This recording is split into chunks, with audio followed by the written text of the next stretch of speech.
Hi, welcome back guys. This is your friend, the MHA What If with another fanfiction. This is the move of what if Deku never became a hero? All credits for this video go to their respective authors, so please support the real author. Check out the link in the description for more details. Please give this video a like and subscribe to the channel if you want more videos like this. Now let's get into the fanfic. Without a quirk. I don't believe you can be a hero. Izuku's heart broke for the second time that day. Where Kaken's words had been a gut punch, All Might's was a Texas smash straight to the heart. She swallowed hard, her throat suddenly terribly dry, and only half listened to All Might continue. If you want to help people, young Midoriya, I suggest becoming a police officer or a doctor. They still do good work, but it's a safer, more achievable dream. Hero work is much too dangerous without a quirk. All Might had a point. Seeing his horribly emaciated form, seeing that terrible crater in his side. It was pretty convincing evidence. If the symbol of peace could be so badly injured, what could she hope to do without a quirk? Izuku didn't want to admit it, but maybe Kaken was right. Maybe he'd always been right. If even All Might thought she couldn't do it, maybe she should just give up. Izuku tried to focus on All Might's advice. A doctor or a police officer. Even those jobs would be hard to get into without a quirk. She would know. She'd done the research when the guidance counselor had suggested it last year. It would be near impossible without a quirk, perhaps less so than becoming a hero without one, but still impossible. Izuku knew her chances were low to start with, without a quirk, so she wanted to aim as high as she could. Defy possibly and become a hero. That was Izuku's dream.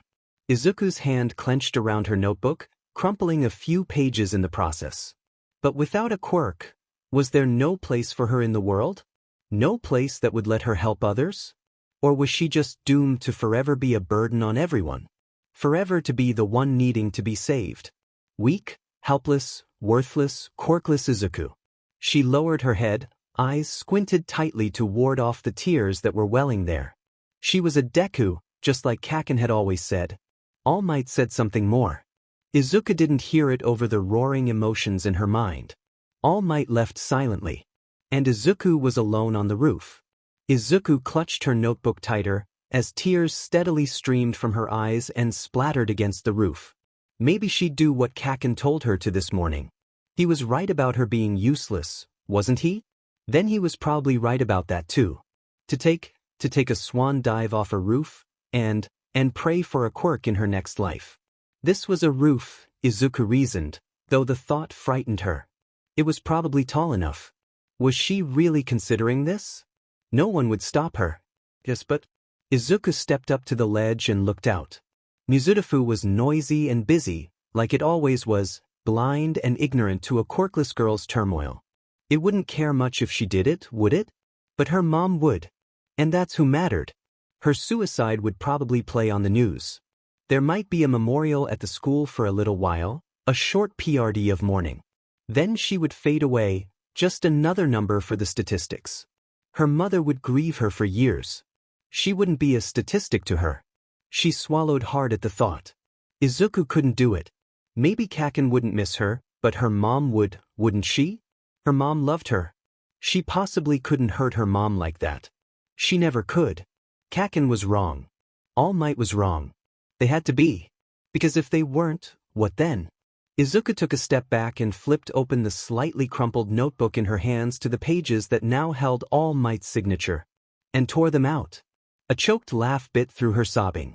Izuku wiped at her eyes with a sleeve, but the distant sounds of explosions drew Izuku's gaze up.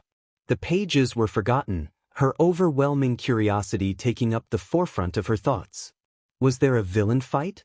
Another set of explosions followed. Oddly familiar explosions. She gaped, heart quickening, almost beating into her throat.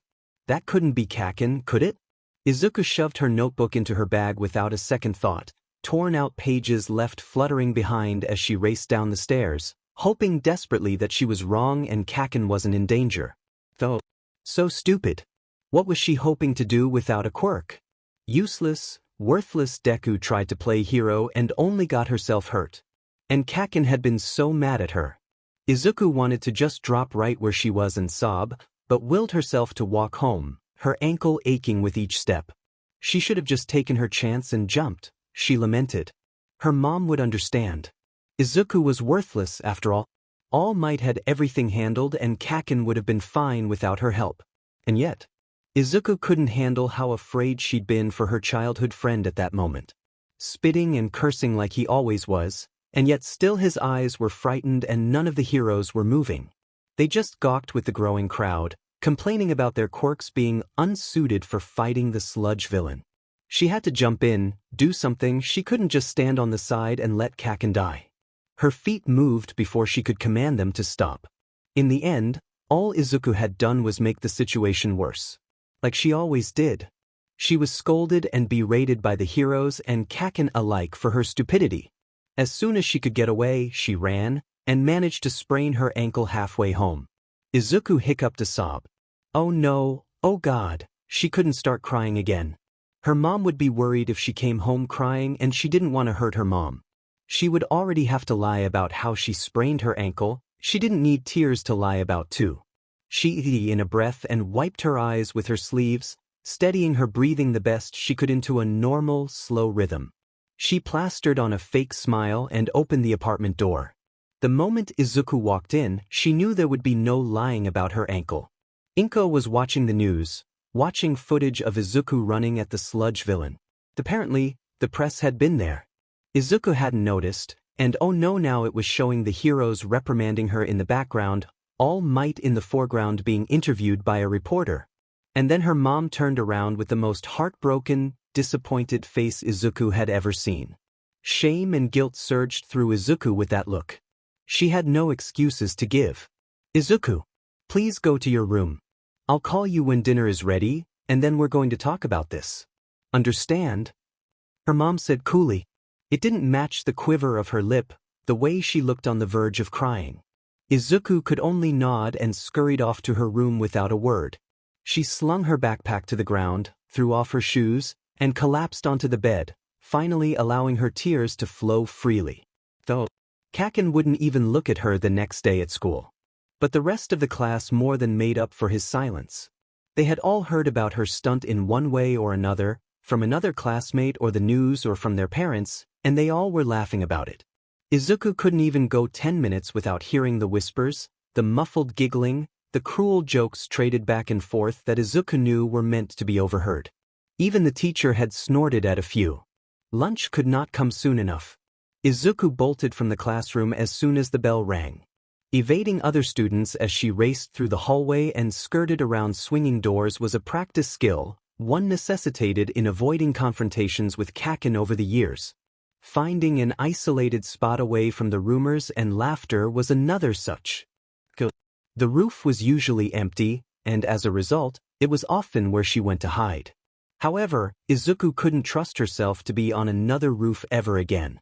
She might not have told her mother about her thoughts on that rooftop the night before, but Izuku promised herself that she wouldn't let herself be tempted again. Her mom was upset enough about her being hurt, about her recklessness.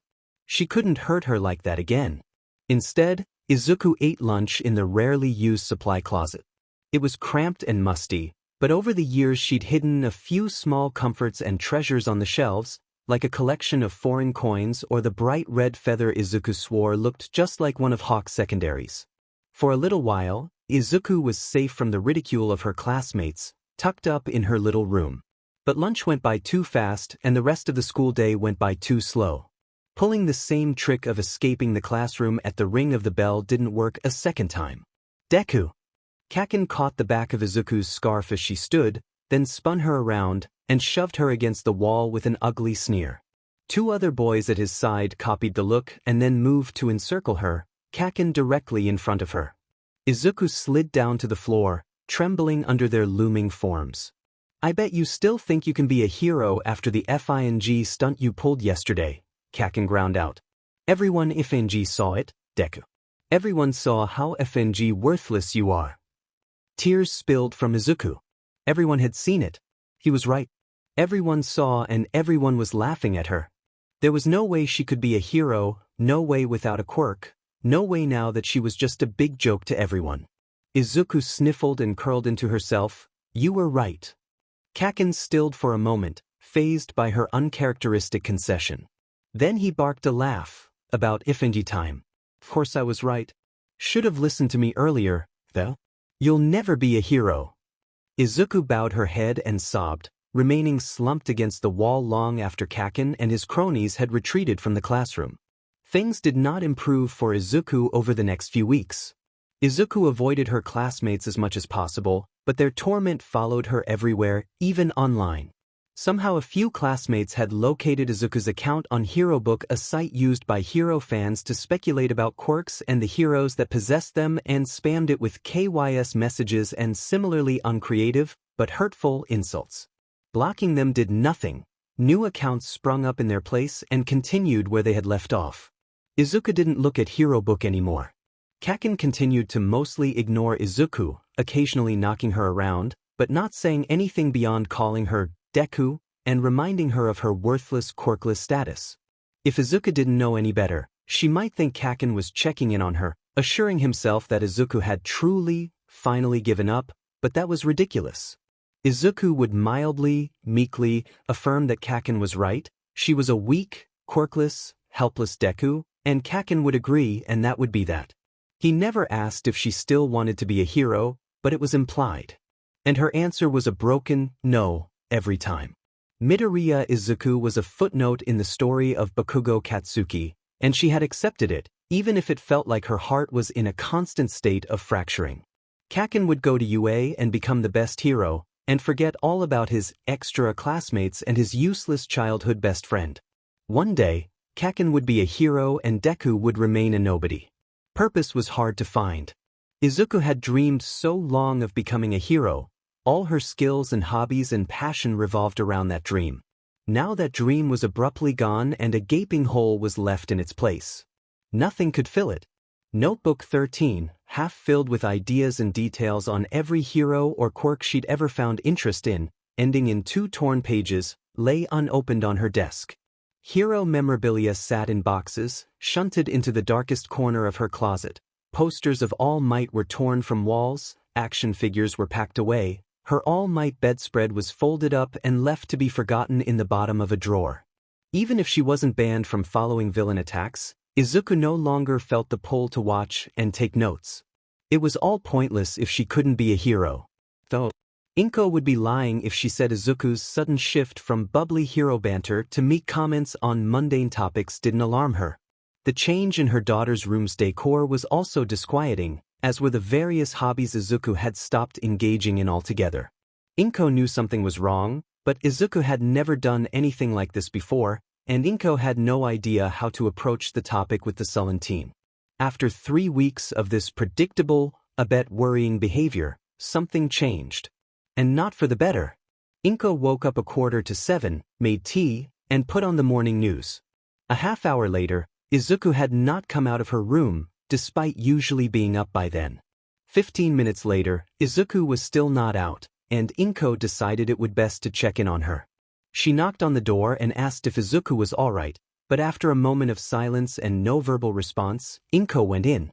No attempts had been made to get ready for school, Inko observed, quickly glancing around Izuku's room. Izuku's homework was still on the desk, textbooks and pens spilling out of her backpack onto the rug, pieces of her uniform haphazardly strewn onto the floor, and most notably Izuku was still in bed. The sheets around Izuku were drawn over her head, leaving only her hair and the upper edge of her ear visible. Inko came up beside the bed, intent on waking Izuku, but drew back. "Izuku, what's wrong? You're usually up by now." Izuku had been crying, Inko deduced from the way she shuddered with every breath and curled in on herself as Inko slid onto the bed. Inko was disappointed in herself that she hadn't thought to check on Izuku earlier, but she was here now, at the very least. She just hoped she could make Izuku feel better now. Inko placed a hand on her daughter's head, running soothing fingers through short messy green curls, before speaking again. If you need to stay home today, I'll let you. But Izuku, I need you to talk to me. Okay? I need you to tell me what's wrong." Inko continued her ministrations with a sigh when Izuku remained unresponsive. She'd comforted Izuku so often as a child, When Hisashi took a job overseas and wasn't able to come home for her birthday, when Izuku was diagnosed quirkless, when Izuku came home with bruises and burns that she refused to explain, she'd done it enough to know it was different this time. She moved her hand, rubbing circles into Izuku's back. "I need you to talk to me, Izuku. I can't help you if you don't tell me what's wrong." Izuku tentatively pulled the sheets down from her face and looked up at Inko. Her daughter's expression was tired, like she'd cried all night, her eyes bloodshot but otherwise empty. Inko hadn't seen her daughter look so heartbroken and subdued since she'd been declared quirkless. But instead of blankly staring at that one clip on loop, All Might's debut, Inko's memories supplied what inspired Izuku to be a hero. She stared up at Inko with an equally empty look. "Sweetie, did something happen? At school or dash?" Inko petered out, intimidated by Izuku's glassy-eyed stare. Silence hung thick. Izuku looked away with little snivel, then uttered a soft "no," followed by a pause and a whisper. "Not at school. Or maybe school too, I don't know." Inko breathed in relief. At least now Izuku was talking, even if she knew what followed would be painful for both parties. "All right, take your time, explain to me what happened, okay?" Inko sincerely hoped that it wouldn't be as bad as she feared. It was worse. Izuku laid bare everything in a flurry of tears and mumbling. How Katsuki bullied Izuku and burned her notebook and suggested Izuku kill herself to get a quirk. Inko should have known when Katsuki stopped coming over. She should have realized those burns and bruises were too regular to be accidents. She should have noticed how Izuku met All Might after almost dying at the hands of the sludge villain and had her dreams of becoming a hero crushed on that rooftop. Inko felt relieved that All Might agreed that being a hero was dangerous. But what right did she have to feel that when that confirmation left her daughter so miserable? The horrifying revelation that Izuku thought about jumping. How long had Izuku felt that way? How long had Inko let her daughter suffer alone? Izuku talking herself out of it and trying to save Katsuki. He didn't deserve her kindness, not after what he'd said. The rest, Izuku told her wearily, was just as it was shown on the news. The only new information after that was Izuku running home on a sprained ankle, not one of those heroes bothered to ask if she was hurt, and that ever since Izuku had not gotten a single break at school, even from teachers. Inko was done with Aldra. She was going to have words with the principal, and then she was pulling Izuku out. "I'm so sorry, Izuku. I never noticed how much you were hurting Dash." "No, Mom, you don't have to dash." "No. I never did anything. And that was wrong. I should have noticed something was wrong instead of deluding myself into thinking everything was fine. I can't fix what's happened, but now," Inko took a shaky breath, "now I'm going to do everything I can to make sure that you never feel that way again." Inko held her daughter and they cried together for hours, Izuku with the hurt she'd been repressing, and Inko at the injustices her daughter faced and the guilt of not being there for her. When all was said and done, the two quietly got up and ate a late breakfast of pancakes topped with ungodly amounts of maple syrup, whipped cream, and berries. Izuku did not go to school that day, nor did she for the next two. And though it wasn't perfect, they found some semblance of happiness together over that time, exploring new hobbies and enrolling Izuku in online classes. Neither knew how soon it would all change for the worse. Eri ran. She didn't know where she was going, how she had managed to slip past the guard, but knew she needed to keep running. The slap of her bare feet on concrete, the pounding of her heart in her ears, and her panicked breaths overwhelmed any thoughts of how she'd done it. She strove forward, powered by desperation alone. This was a chance she couldn't waste. Twisting white walls, sharp turns, forking hallways, it was a maze that Eri had no idea how to navigate. She could be running in circles. She could be headed straight back to the room. But she hoped beyond hope that she was getting closer to the outside. To fresh air and sunlight, not dimly lit pastel walls and a heavy, sinister atmosphere. Away from Kai and the too familiar sensation of dying over and over without end. She needed to keep running. It was all she could do. Though Izuku was doing well. All things considered. Her dream was still in pieces, but at least now her mom knew everything and promised to be there for her. She was even trying to help Izuku find a new dream. But Izuku knew it wouldn't be so easy if it were possible at all. Becoming a hero was all Izuku had ever dreamed of. Anything she'd considered besides heroics ultimately related back to her first dream. Analysis of heroes and quirks was the most obvious example of this, but even considering becoming a doctor or paramedic or police officer, someone who could protect and save others, all went back to her innate longing to help. So, for now, while she was awaiting the coming week, the coming storm, more like she was content to let herself be distracted.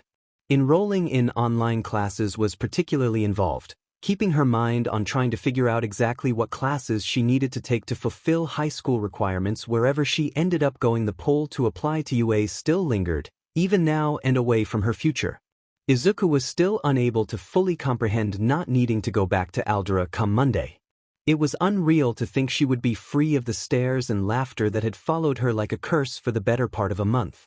She knew that that wouldn't completely stop it, of course. The people who recognized her from the news as she passed them on the street wouldn't discontinue their pitying looks or sneers. And neither would the bullies online, despite how many complaints she'd launched in the last 72 hours. Hero Book either had really crummy support or listing herself as quirkless in her bio had come back to bite her. But she digressed. Izuku's mom called the school before the school called her, which was saying something, considering Izuku had been absent for 3 days at that point without any notice. Talk about negligence. A meeting with the principal, a woman who Izuku never liked and who Inko admitted to wanting to tell off with a gleam in her eye, was set for Monday morning. Izuku, even with her mom's assurances that Izuku wouldn't have to do any of the talking, was worried about the inevitable confrontation. Her fretting, which manifested as blasting music through her earbuds as she completed an excessive amount of chores, had not escaped Inko's attention.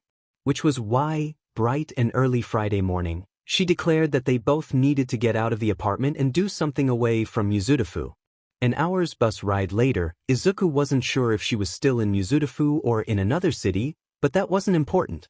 Izuku wasn't big on the idea of a day trip at first, but after Inko suggested using it to shop and to find new decorations for Izuku's admittedly very bare room, Izuku relented. Izuku had never really enjoyed shopping for herself, but she had to admit that it would be good to change things up, maybe even paint the walls. But ultimately, do whatever it took to make her room hers and not simply a shrine to all things All Might. Izuku never understood the appeal of shopping. At least, she didn't understand why people liked doing it together for fun. It was tedious and dull, yet absurdly difficult. Especially now, when Izuku was having to start completely fresh. What did she like that wasn't All Might or quirks or pro-heroes? Where should she start? Izuku was immensely glad for her mom's input for that reason. Inko knew where to look and could point Izuku in the direction of what she needed, even offering advice on color schemes when Izuku struggled. By noon she'd picked up a couple of posters for video games she'd enjoyed, new sheets patterned with little green bunny heads, some thick forest green curtains, a new wastebasket, and a few other knickknacks to decorate her desk and shelves. It was almost liberating to find things that Izuku liked that didn't revolve around heroes. It proved that she didn't need the suffocating presence of broken dreams and memories of words cruel, yet realistic, in her room anymore. She could be free from the restrictions her idolization had once placed on her. Izuku swore that, as soon as she found a buyer, she was selling all of her memorabilia. She couldn't stand even knowing that it was all still in her room, even if it was packed away and hidden from sight. Yes, everything was going well for Izuku. Up until Izuku went to look at the time on her phone, that is, and discovered the device was missing. Then Izuku was ready to panic, just a little. Oh geez. Inko looked up from her tea at Izuku's nervous tone. They were sitting outside a cafe, bags at their feet, both enjoying the cool spring air. She looked at Izuku questioningly. I think I might have, Oh, I definitely left my phone somewhere. Shoot. Izuku blurted. Her mom just shook her head fondly. She was not unused to Izuku getting so wrapped up in a task she forgot everything else around her, which was likely what happened with her phone. Do you remember where you might have left it? We have been through quite a few stores today, Inko prompted. We might need to double back to look for it. Izuku racked her brain. Where had she last used it? Somewhere around the late morning while they were walking. So it had to be a store fairly close by. Where would she have had it out and set it down? Maybe the game store. She had had it then because she remembered taking pictures of a few titles that she might want to explore when she got home. So most likely it was there. It was only a few blocks away, maybe a 15-minute walk if she walked quickly. She could probably just... The game store? That's not too far away, is it? If you want, you can go and find it. I'll be alright to wait here for a little bit. It really is very nice out today. Izuku rubbed her neck, embarrassed that she'd likely just mumbled all that out loud. She smiled gratefully, rising from the table. Thanks, Mom. I'll send you a text once I find my phone. Izuku retraced their steps with ease. Fortunately, the route they'd taken walking was fairly straightforward, just down Main and cross at 2nd. Her phone might have fallen along the way. Though she lamented that if that was the case, it was likely it had been picked up or stolen by now. She slumped a bit at the thought but continued to walk at the same speedy pace. No need to be pessimistic, Izuku. She admonished herself, nearing a thin alley between two empty storefronts. Izuku's eyes caught something for just a moment before a little girl came tearing out onto the sidewalk, breathing, red eyes enormously wide as she glanced up and down the street before her eyes settled on Izuku. Izuku hesitated only a second before she sped up and was by the little girl's side. Are you all right? Izuku asked, crouching slightly to meet the little girl's eye level, and extending her hand. The little girl flinched back, seeming surprised or afraid of her movement. Izuku blinked, not liking the possible implications, and gave her the warmest smile she could. I hope I didn't scare you. My name is Midoriya Izuku, but you can call me Aizu-chan if it's easier. Would you mind telling me yours? The little girl's eyes widened even further, if that was possible, before speaking in a tiny voice. I'm Eri. Izuku beamed. Good, Eri was speaking to her. Are you okay? Do you need any help, Eri-chan? Izuku took a better look at Eri as the little girl gripped nervously at her dress. She was dressed very plainly. A beige dress, no shoes, and what she had first thought were sleeves turned out to be fresh white bandages. The bandages and lack of shoes, in particular, left a bad taste in Izuku's mouth. Please. Can you help me? Eri whimpered, glancing back into the alley she'd come from, like she expected something terrible to be there, hot on her heels. Izuku cursed her luck. She didn't have her phone and she would have to carry Eri either back to her mom or the game store. Izuku looked up and down the street, hoping to maybe flag down someone who would lend her a phone. Not one person was around besides them. Izuku grimaced internally. Really bad luck today, apparently. Eri-chan here, may I? She offered both hands to Eri in a pickup motion and the little girl stared for a second before nodding tearily. Izuku hoisted the frail girl into her arms and situated her on her hip. Eri took to the hold immediately, tucking her head into Izuku's shoulder. Izuku started walking towards the game store. Even if they didn't have her phone, they would at least have a phone to call the police, and then Izuku could call her mom. It was the best option. Can you tell me why you were running? Or who you were running from? She asked, curiosity getting to her as she cradled the girl's head. Eri sniffled a bit, her tiny body held so tensely Izuku thought she might shatter. I'm a curse. Kai says I am and Kai hurts me to help. I didn't want to hurt anymore, was her muffled reply, startling Izuku into stopping. She held Eri tighter now, trying to calm her frantically beating heart. Eri was being abused, she just confirmed it. Izuku needed to get Eri away from this block now. Izuku grit her teeth, walking again with purpose. Cursed? No one is cursed, Eri-chan. Kai is lying and has no right to hurt you. I'm going to make sure no one hurts you again, okay? Eri shook her head. I know I'm cursed. My quirk, it hurts people. It can take quirks. Izuku frowned, kept walking, but replied, It's a good thing I don't have a quirk, then. You couldn't hurt me. Eri's quirk was probably like Eraserhead's, some kind of quirk elimination that may hurt when affecting someone. Izuku couldn't be sure, but it was the most likely option. Eri's voice rang like a bell, almost in awe of Izuku's words. You mean it? My quirk couldn't hurt you, Aizu-chan? No, I don't think it can. You know, I bet it's a really good quirk too. Sometimes quirks seem bad, but that's just because they're used wrong. You probably only got your quirk a few years ago, So it's volatile, or tricky right now. Practice and I bet things will get better, right? Eri looked up at Izuku, again startled by her words. But my quirk, it hurts people. Kai always said dash. Kai hurt you, Eri-chan. You don't have to believe whatever he told you. You are not a curse. Eri's lips trembled, her grip on Izuku's shirt tightening, and tears came heavy and hot. Izuku's heart ached for the little girl. Her situation was horrible, but also terribly similar to Izuku's own. She had been told being quirkless meant she was worthless, like Eri had been told her quirk made her a curse. And she'd believed it and still did to some extent, just like Eri did. The people who were supposed to love and encourage them hurt them, for something neither Izuku nor Eri had any control over. It wasn't fair that Eri had to go through it too. Izuku had given up on becoming a hero, but she would be mad if she couldn't at least save Eri. She could show this little girl the kindness that Izuku had always longed for and never received. Izuku could be Eri's hero. Nearly there, Izuku thought, shifting Eri into a more comfortable hold as she approached yet another alley. The little girl still clung to Izuku like a lifeline, whimpering into her shoulder. Izuku could do this. Eri was almost safe. Izuku was going to save her. Izuku's already waning luck, however, chose that moment to run out. Out from another alley, just before the block's end, came an oddly dressed man with glinting golden eyes. Izuku stilled as the two stared at each other, both sizing up the other in an instant. He was tall, at least taller than her, wearing a green jacket with purple hair around his collar, and a beak-like mask tipped with gold. He was intimidating but carried himself almost lazily like he knew he was in control. Izuku knew she was outmatched, but there was a chance this man Kai didn't know that. I must apologize for my daughter, she likes to run off. Eri's head twisted at his voice and her eyes filled with dread.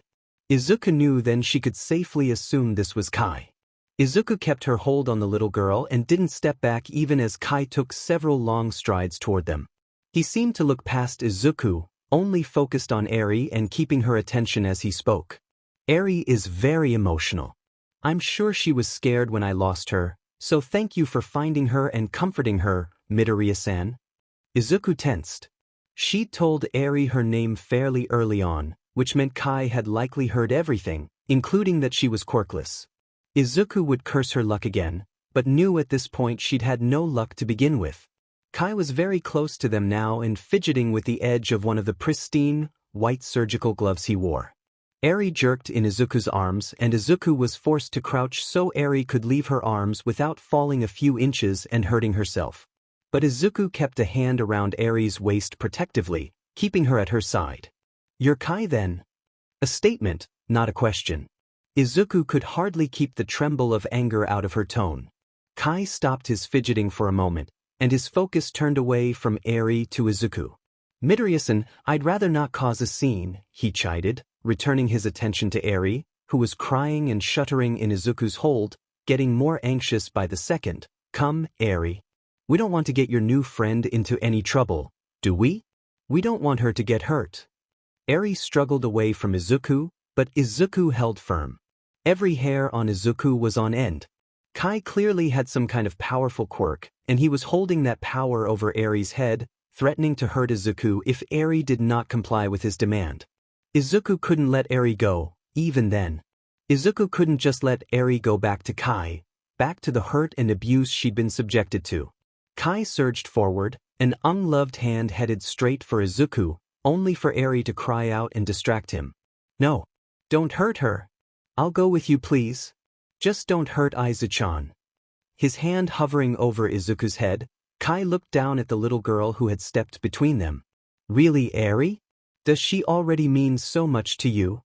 An anxious nod. Well then, I'll leave her alone, but no fighting back and no running away again. Another nod. His hand dropped to his side, slipping his discarded glove back over it.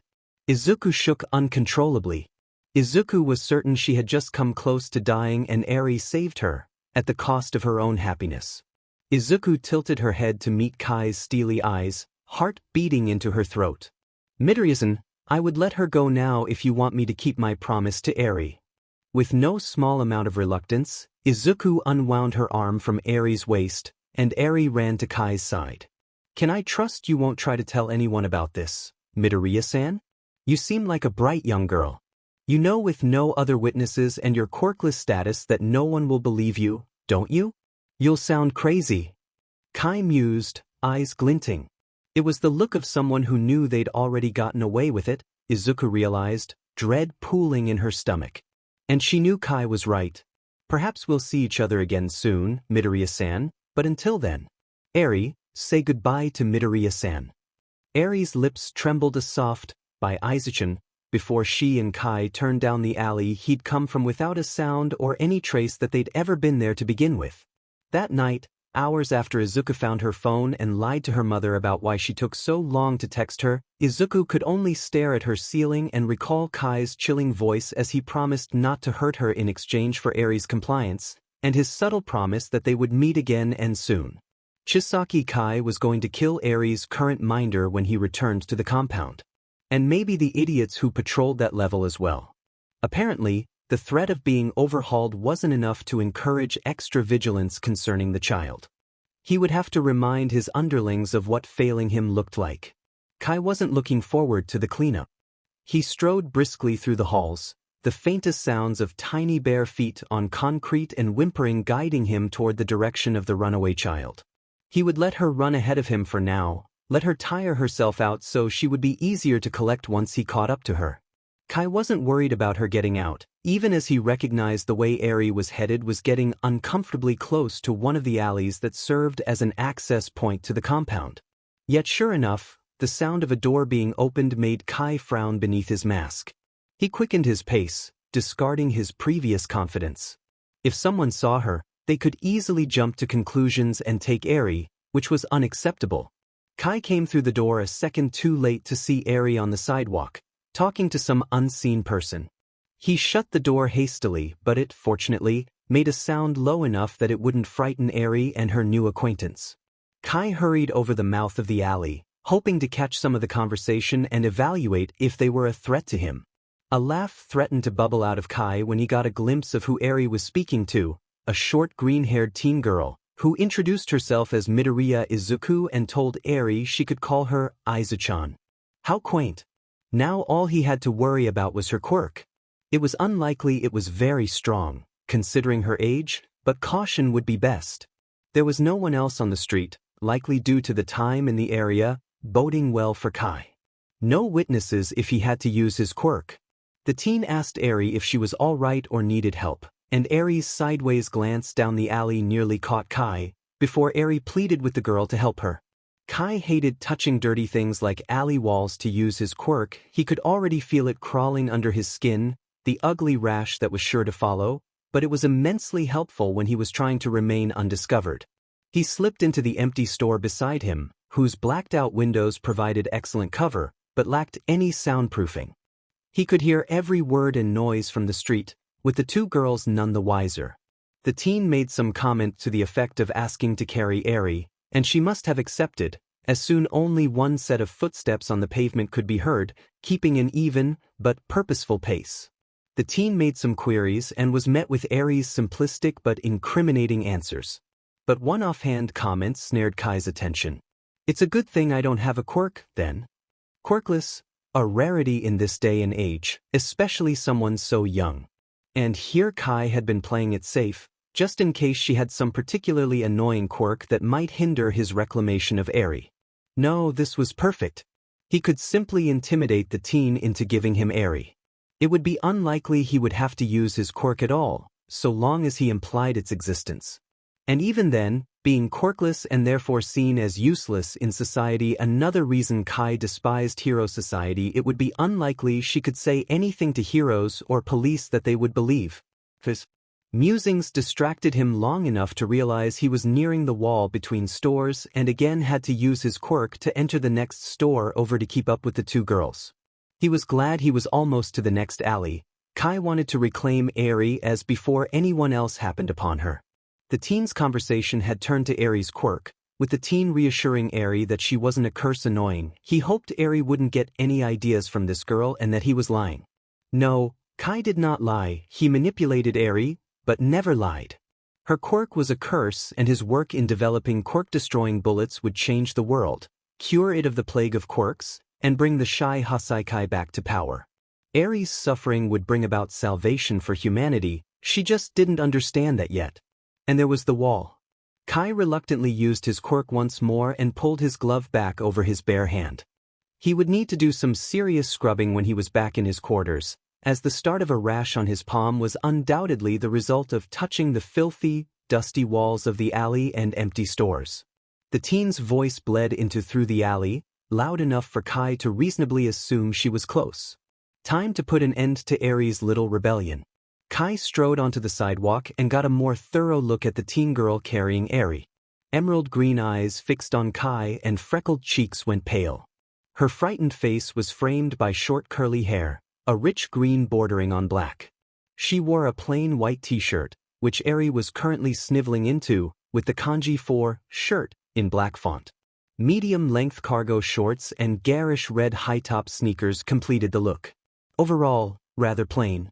Yet those bright eyes told another story. She was sizing him up as well, searching for clues to his quirk through his appearance. But Kai doubted she would be able to guess his quirk, considering how upstaged his gloves were by his mask. Though Kai knew that the teen wouldn't be fooled after what Eri had told her, he attempted civility. I must apologize for my daughter, she likes to run off. His voice drew Eri's attention to him immediately.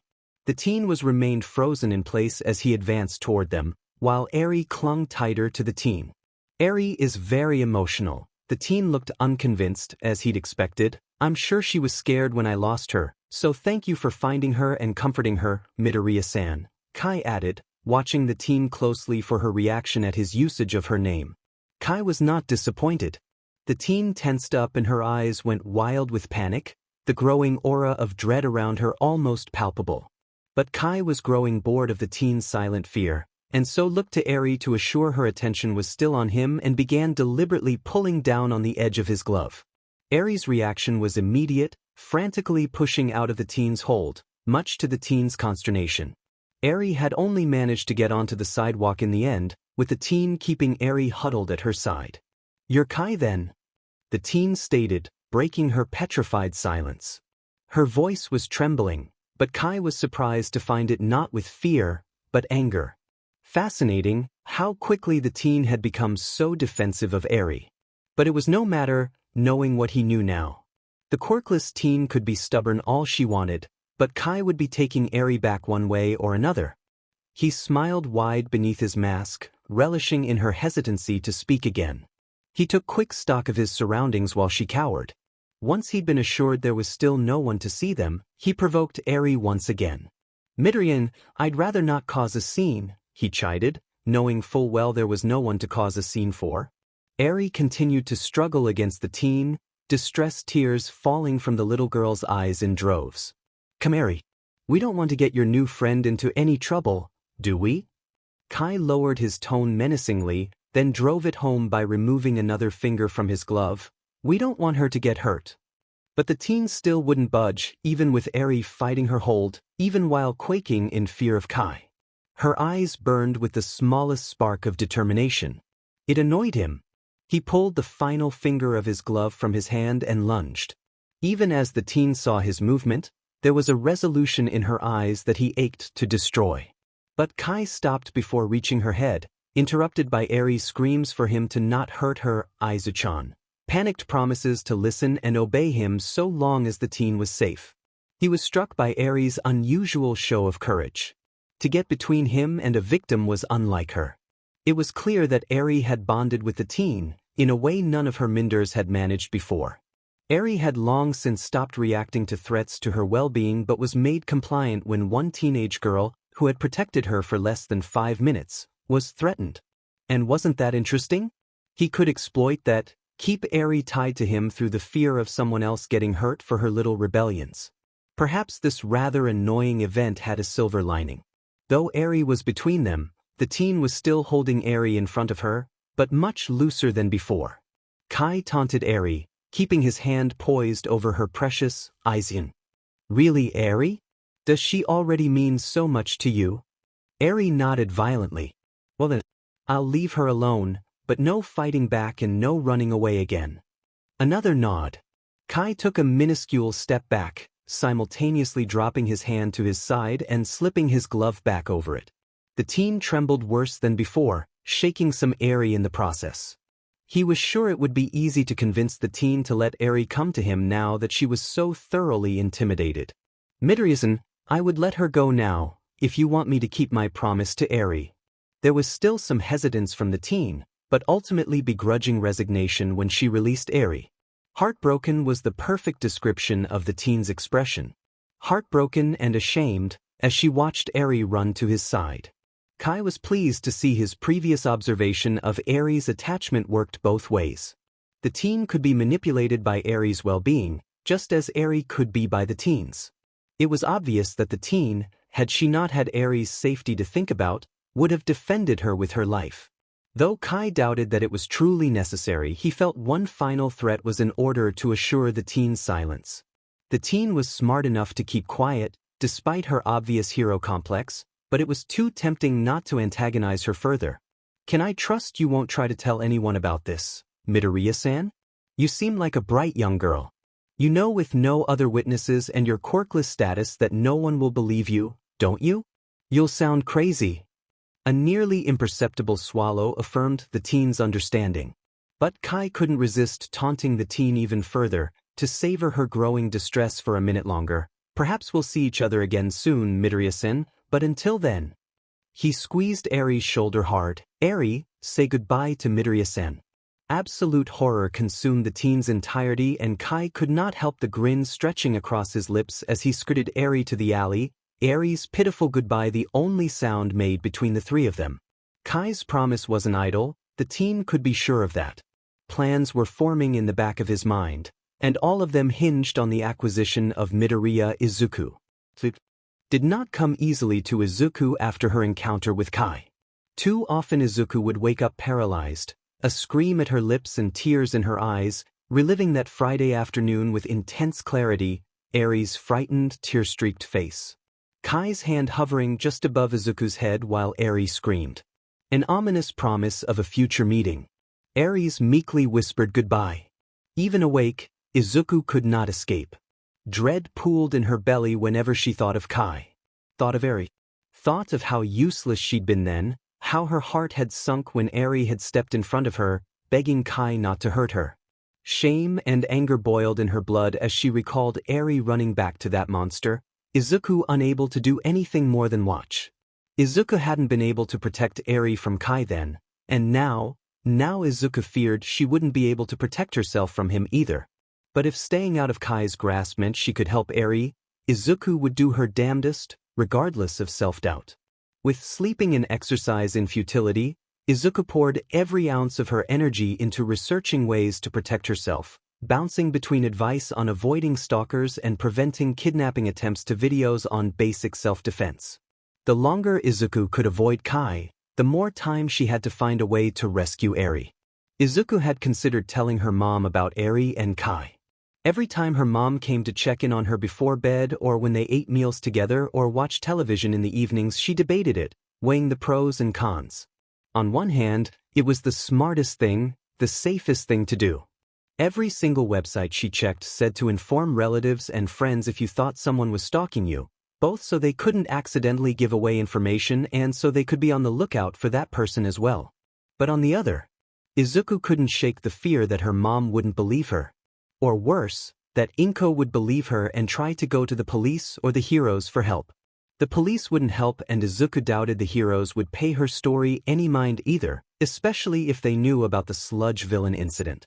Chances of them believing some stupid quirkless nobody teenager would already be fairly slim, but chances of them even listening to the reckless, attention-seeking teenager who tried to fight a villain quirkless a month back? Slim to none. Which didn't leave Izuku with a lot of options. So far, the best idea Izuku had was sending an anonymous tip to the police and a few local hero agencies.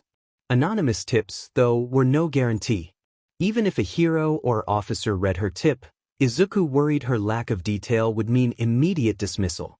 Maybe their names, descriptions, the vague area, some suspicions of abuse, and the hostile and threatening behavior Kai exhibited would be enough. Maybe it wouldn't. Izuku couldn't be sure. It was fortunate that Inko hadn't made Izuku leave the house all weekend, but Izuku knew she couldn't stay inside forever. She also had the meeting on Monday, which Izuku couldn't get out of, but figured would be relatively safe considering she would be at a busy school accompanied by Inko. Not the easiest place to murder or kidnap someone, without witnesses at least. Beyond that, though, Izuku knew she would have to take extra precaution going out from then on. Monday morning came with anxiety and anticipation, though why and how these feelings were shown differed greatly between the two Midoriya women. For Inko, it meant waking up early, getting ready for the day the same way she would have prepared for an interview when she was younger. A sharp dress suit, makeup, hair brushed and pinned up in a tidy bun, and a quick rehearsal in the mirror before coming out to make breakfast. Inko was nervous but excited all the same. She was going to enjoy giving the Aldris principal a piece of her mind for what they'd allowed to happen to her only child. For Izuku, it meant waking up at 2 a.m., lying awake in bed running over what she'd learned the night previous, before slipping out of bed a half hour before they needed to leave. Little thought was put into what she wore. She simply threw on a nicer skirt she hardly ever wore and a plain tee.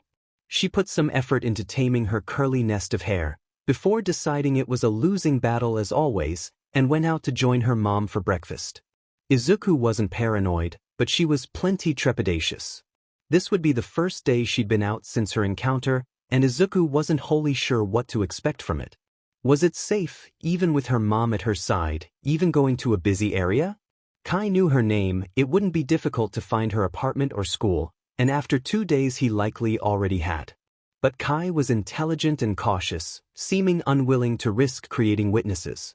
He'd proven that with how he'd behaved during their encounter, starting with manipulative pleasantries, only shifting to intimidation once he'd been assured of their isolation.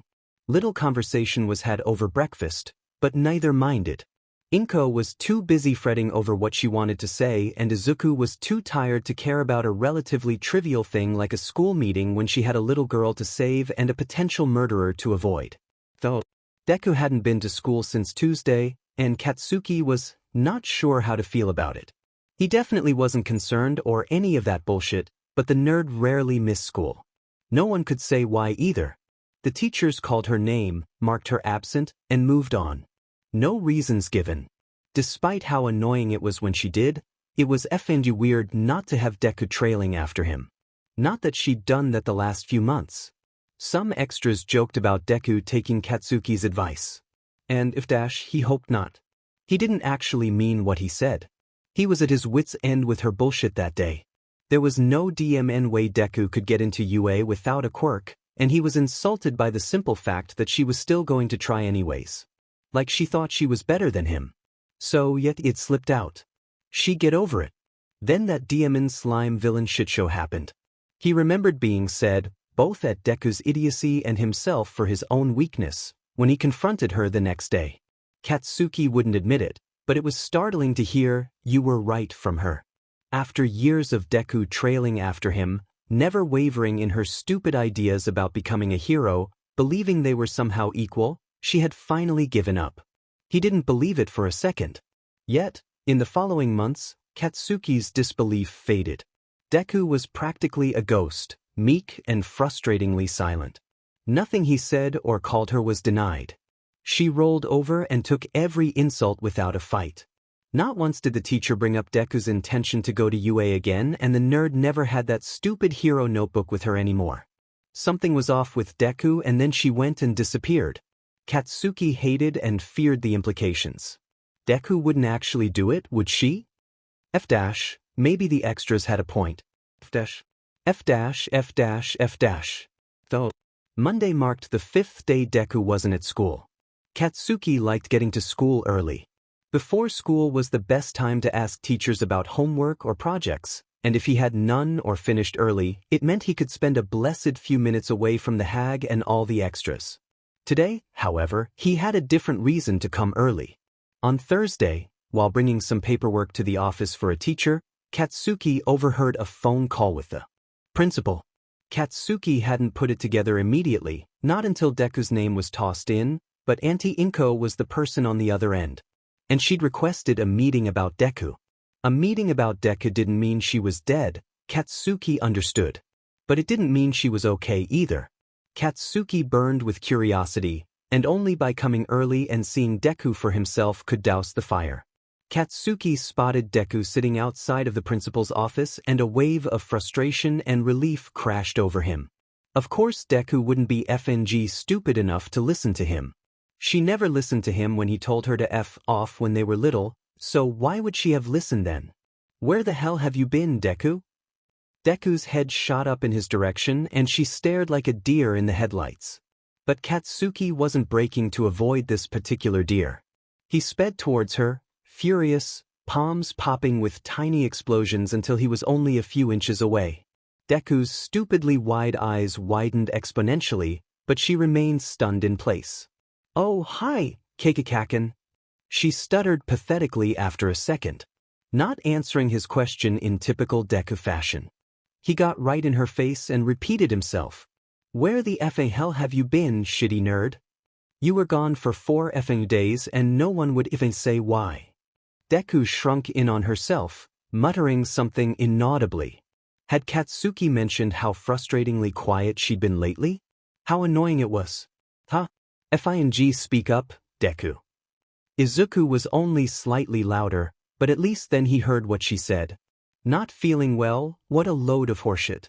Deku had a freakishly strong immune system. She got over the flu in a day and never got it again. No way was she sick for 4 goddamn days. "Fucking sure, Dad. You've always been a sheet liar. Give me the real reason." "I'm leaving Aldera," is what she hit him with. Why the F would she leave in the middle of her last year of junior high? He voiced this question with a growl and she responded meekly with another non-answer. "I'm finishing online." Katsuki snapped. Raising a hand, a larger explosion popped over her head, and then Deku freaked. She went stock still, terror-stricken in a way he'd never seen before, hyperventilating. She didn't say a word, didn't need to, with how her expression told him that it wasn't him she was scared off. Deku stared past him, through him. Extremely discomforted by this, he stopped yelling immediately. Katsuki lowered his hand, quirk extinguished, to her shoulder, and shook her. Somehow it broke her out of whatever the F that was, but she struggled to catch her breath. "Kaken," Izuku babbles after a good minute, running shaky fingers through her hair, "I don't think I'm safe.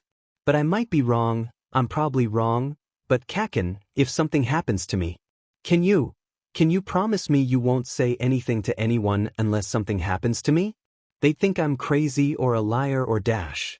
He cut her off, trying to process her word vomit. "The F are you on about?" Izuku sent him a pleading look. "Just listen, please." "Or, actually dash," she rubbed her neck. "Can I borrow a pencil and a paper? Please?" Katsuki looked at her blankly but dropped his bag to the floor and took out what she'd requested because at that point he didn't care how he got answers from the nerd. He just wanted them now. Deku wrote quickly and sloppily, the pencil stabbing through the paper once or twice in her hurry. She folded it up and offered it to Katsuki. He snatched it up without hesitation, started to unfold it, but then Deku freaked again, waving her arms. "No, not now, please. Don't open it. It's just in case." She pleads softly, "Please, Kaken." Katsuki fixed her with a sharp frown. "Why not now? I don't think like this, Deku dash. Please, Kaken. Please just promise me dash." Deku didn't get the chance to say more, because the office door swung open at that moment and Auntie Inko stormed out, disrupting their argument. Katsuki nearly dropped the paper in surprise, when in a rare show of quirk use, Auntie Inko pulled Deku to her. "Katsuki." Her tone was cold, completely unlike what Katsuki remembered it to be, glaring at him without any hint of fondness. "Stay away from my daughter, or I will not hesitate to press charges for illegal quirk use and assault." Deku startled and started to say something, but Inko shushed her. "I would have already if Izuku hadn't begged me not to." Katsuki had no time to retort. Auntie Inko was leaving, Deku in tow, with a flat, "Goodbye, Katsuki." But before they turned the corner and were out of sight, Deku looked back at him and mouthed a final please. Katsuki didn't follow. The school bell rang before he could. He stuffed the folded paper into a pocket, pulled his bag over a shoulder, and decided he would humor Deku if only until school was over. Then he would get his answers. Inko was in an incredibly good mood following her meeting with Aldra's principal. The look on that woman's face when Inko slapped her with the threat of legal action against Aldra was immensely gratifying, as was when she strolled out of her office with a flippant farewell. She'd been rude and that was the point. She'd shown that woman the same amount of regard and respect Aldra had shown her daughter. For what that school had allowed Izuku to go through, Inko would never forgive them.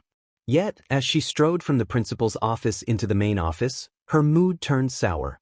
There was shouting in the hallway, Izuku's soft, imploring voice against a loud, snarling one that could only belong to Bakugo Katsuki. Inko didn't often use her quirk, and for good reason. Attraction was a naturally weak quirk, not meant for use on objects larger than a mug, and when overexerted, it inflicted her with severe migraines. Yet, like with any quirk, it was harder to control when she was emotional. Usually, that meant floating small objects to herself unconsciously. But when Inko swung that office door open and saw Katsuki near her at her daughter, adrenaline fused with anger, and Izuku flew to her with a quick gesture. "Katsuki!" Inko ground out, glowering at the boy. Katsuki had grown considerably since she'd last seen him. He was taller, meaner, more volatile. A bully. A far cry from the confident, gawky 5-year-old her daughter once adored, from the smart boy who Inko had been proud to call an honorary nephew. Inko held no fondness for this Katsuki. "Stay away from my daughter, or I will not hesitate to press charges for illegal quirk use and assault," Inko warned coolly. Izuku startled at her side and opened her mouth to defend her bully, but Inko shushed her. Inko then added, "I would have already if Izuku hadn't begged me not to," before offering a meaningless farewell. She led Izuku away from Aldra with the onset of a nasty quirk-induced migraine, but couldn't care less. No one was ever going to hurt her daughter again. Not on her watch. Though, the moment Izuku crossed the threshold into her bedroom, she nearly crumbled under the pressure of another panic attack. She repressed the urge to collapse and sobbed long enough to reach the bed and flop onto it, then groaned into the mattress, letting her anxieties take over. The meeting was supposed to be calm, uneventful, and most importantly, free from the madness her life had become as of late. But of course Kaken had to show up and question her. And of course he'd get mad and yell at her and use his quirk. And of course it triggered some kind of flashback or PTSD or whatever that was. Because one second she was at Aldra with Kaken. The next she wasn't. Abandoned storefronts and an empty, never-ending sidewalk replaced the hallway. Standing in Kaken's place was Kai, grinning down at her. She couldn't see his mouth, but she could feel his horrible smile. Her mounting horror only deepened when Izuku noticed the bare hand hovering above her. Green met gold. Kai's grin widened. The hand descended on her at a frightening speed, but there was no Eri to stop him this time. Izuku's heart froze with panic and she couldn't move away. It was too late. The sensation of lithe fingers in her hair like a spider on her scalp, and Izuku couldn't do anything, couldn't even breathe. And then Kaken was back, shaking her with a look that was oddly concerned. Izuku was left dumbfounded for a moment. Words bubbled up and Izuku, in a moment of revelation, devised a way to save Eri. Izuku could only hope Kaken would keep his promise not to read the note. Now, Izuku felt like an utter fool. Because now that she was thinking clearly, there was no way Kaken wouldn't read it. When had he ever listened to her? The moment he breathed a word of its contents to anyone, she would be playing into the attention-seeking teenager the news had made her out to be. Not to mention Kai could find out if she spoke up. And while Izuku couldn't be sure if he was already planning to kill her, he would certainly have enough reason to if she outed him. Izuku shoved a pillow over her face and screamed. Though wasn't the strangest mission Overhaul had ever sent Sakaki Didoro on, but it was up there. The goal was simple: kidnap their target, a green-haired quirkless teenager named Midoriya Izuku, and do it quietly. Midoriya was an unassuming little brat, but Overhaul had warned him not to underestimate her. Didoro had to give it to the brat, she wasn't as dumb as most teenagers. The brat kept close to busy areas, walked around with a pudgy lady her mom, he guessed all the time, avoided alleys, never got distracted for longer than a few seconds, kept cautious and careful. But the moment she slipped up, Didoro and Chronostais would be there to take advantage. After 2 days of watching the apartment complex and following the brat at a distance, she left the apartment alone. A bad move when you had Overhaul, and by extension, the whole Shai Hasaikai, after you. They'd followed her at a distance for a few blocks, Didoro stumbling after the ever-stoic Chronostais. Both had foregone their normal wear to blend it with the crowded street, and wore a sort of business-casual style, with Chronostasis tucking his distinctive hair under a cap. Wouldn't do to tip off the brat with their masks, after all. The brat hadn't noticed them, or at least hadn't seemed to when Chronostasis decided it was time to act. Didoro took a swig from his flask in preparation, getting enough of a buzz that he could use his quirk to subdue the tiny teenager, but not affect Chronostasis too badly. Then he waited until Chronostasis gave him a nod, which meant the van was on its way, and made his move. Didoro advanced on the brat with an exaggerated sway and purposely bumped into her, the brat falling to the ground with a cry. Right on cue, Chronostasis swooped it with a false apology on behalf of his friend. He helped her to her feet, then pretended to walk away, chiding his drunken fool of a friend as he did so. Meanwhile, Didoro activated his quirk, sending the brat stumbling once again. Chronostasis caught the brat and kindly requested to help her home, because it was the least he could do, while keeping her steady. The brat shrugged him off, claiming to be fine and regarding them both with narrowed eyes and a tight smile, but Chronostasis insisted. She relented after taking a few unbalanced steps away from them, but watched both of them closely as she led them in the direction of her apartment. Not far from being back at the apartment, Chronostasis glanced around the street, and then at Didoro. Both men stopped abruptly, startling the teen, and Chronostais whipped off his cap and struck the already sluggish teen with the minute hand. As horror dawned across the brat's features, she opened her mouth to scream, but Didoro covered it before she could get any sound out. Pain bloomed through his hand and Didoro suppressed a yelp. The brat bit him. But before the brat could try to scream again, the van pulled up next to them and the side door slid open. Chronostasis dragged the brat in, Didoro following them, and a few Yakuza held her down, while Chronostais produced a syringe of sedatives. He expertly located and injected it into a vein, and the brat went limp in minutes.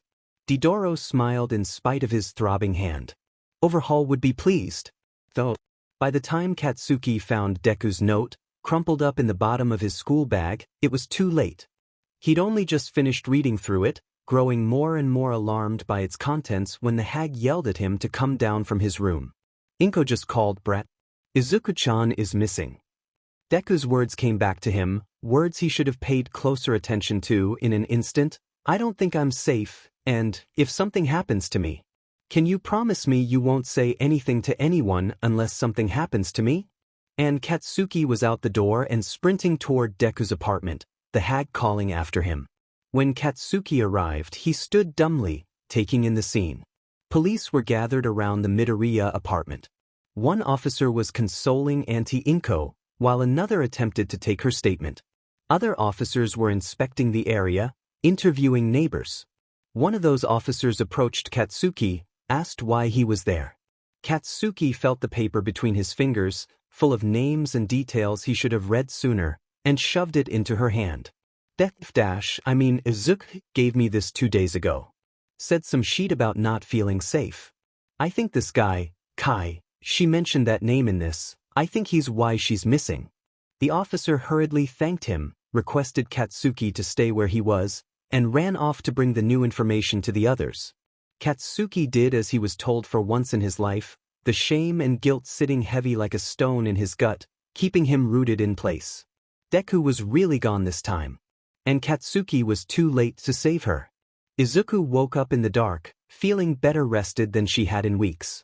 But as her eyes adjusted to the darkness, and her brain sluggishly caught up with her senses, the comfortable feeling she'd been enjoying was replaced with slow-blooming confusion. She was not laying in her bed but sitting upright in a cushioned chair. She was still wearing what she'd worn to go get groceries, but her shoes were missing. Which wasn't all that weird. She supposed she's probably just fallen asleep on the couch. She'd done that before. But something was still off. She moved to rub her eyes and panic spiked through her. She couldn't move her arms. She glanced down. There was some sort of scratchy fabric encircling her wrists, and though it was hard to see, her ankles too. What was going on? Pieces of memories flooded back. Leaving the apartment alone. A wide-eyed, almost deranged-looking drunk man knocking her off her feet. Being apologized to by his supposed friend. Handsome, gentlemanly, but almost overly so? Too polite, too kind. Then unbalanced, shaky steps when moments before Izuku walked with ease and purpose. More polite insistence from the artificially, no, coldly, courteous. Budding suspicion, wariness, but not nearly enough to make a difference in the end. It came back to haunt her, to strike her both literally and figuratively that she's been naive and trusting. And she had fought them, but she was unstable and slowed. She could taste something faintly, like metal or iron. Blood, she concluded. Not her own. Then a prick in her arm and frightened resignation. Kai had come for her, she realized darkly. She knew it would happen eventually, but she wished she'd known it would happen sooner than later. And now it was real. Now it was tangible. It had happened. Kai had her at his mercy. Izuku strained to see through the darkness, but she could hardly see past her knees, and could only faintly make out the floor. Experimentally, she rolled her wrists against the bindings, but found they were much too tight to make any meaningful attempt to escape them. So Izuku was forced to wait for the inevitable. No more than an hour and no less than 20 minutes later, a door opened to her left, and light flooded in. Izuku did not bother to assess her surroundings, her attention focused solely on the lanky man in the doorway, and the long, escapable shadow he cast over her. Gold met green. Hello, Midoriya-san. I said we would meet again soon, didn't I? Kai said, taking a few long strides toward her. Izuku shuddered at his tone. It was familiar, the same as he'd used the last time they'd met, completely certain of his power over her, that he could do or say whatever he wanted and she couldn't do a thing against him. Eri will be ecstatic to see you. She's been missing her, Aizachan, terribly. Izuku bristled, a shiver of anger running through her. Aizachan was for Eri, not Kai. It was naive to think he wouldn't use it to mock her, but it angered her all the same. As much as she wanted to snap at him, Izuku restrained herself. This was a kidnapping situation, and from what she could remember reading, antagonizing your kidnapper was a bad idea. Do you know why you're here, Midoriya-san? She could hazard a guess. Either Kai wanted to kill her, or he wanted to torture her and then kill her. And if Eri was going to see her, like he'd said, maybe he planned to do it in front of the little girl. No doubt a twisted lesson on the consequences of disobedience.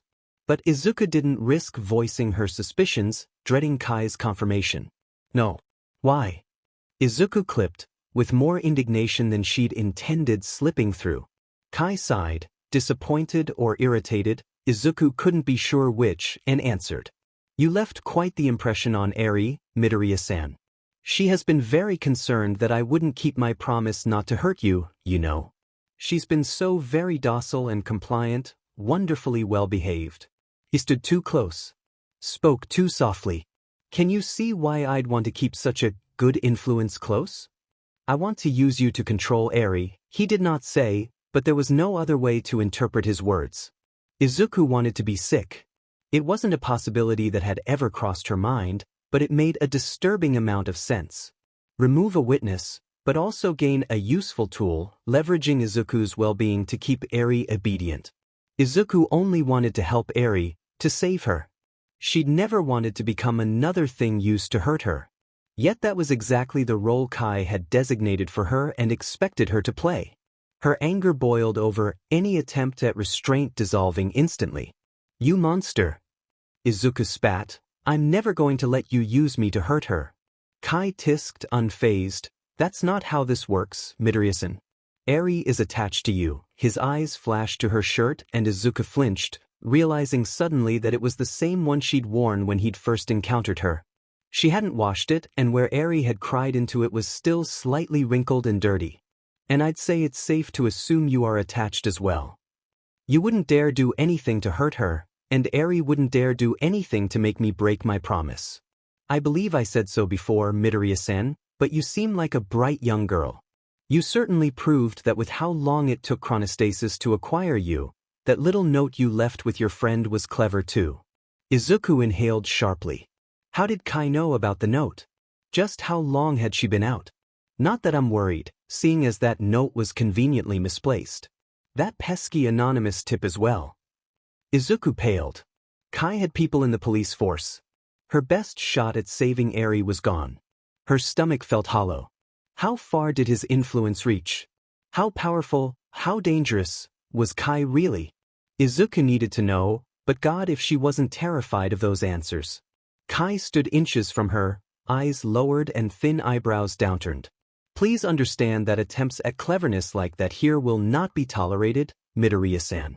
There will be consequences for disobedience or rebellion. Kai didn't need to say that the consequences would be Eri's to endure. Izuku clenched her fists and looked away from that petrifying gaze, seething.